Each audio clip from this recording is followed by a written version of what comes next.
ပတ်စံစုတယ်ဆိုတာတကယ်ကိုအလွဲအချော်ကြီးဗျာကျွန်တော်ကိုယုံလိုက်ပါ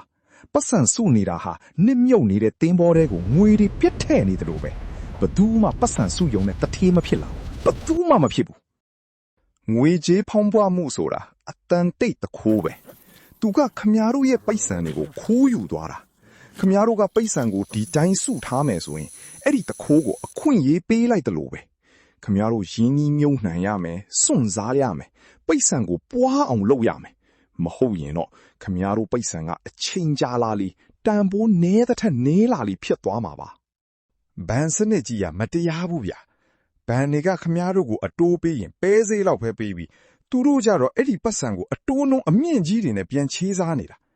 ခမားတို့ကိုအတုံးချပြီးသူတို့ကတော့အကျိုးအမြတ်ပိုရသွားကြတာမျိုးပါပဲဒါကြောင့်ပတ်စံကိုဒီတိုင်းအကြာကြီးမစုထားပါနဲ့ရင်းနှီးမြုပ်နှံပါအခွင့်ရေးကိုအရယူပါမဟုတ်ရင်တော့လူချမ်းသာတွေပိုချမ်းသာသွားတာကိုဘေးကနေထိုင်ကြည့်ရင်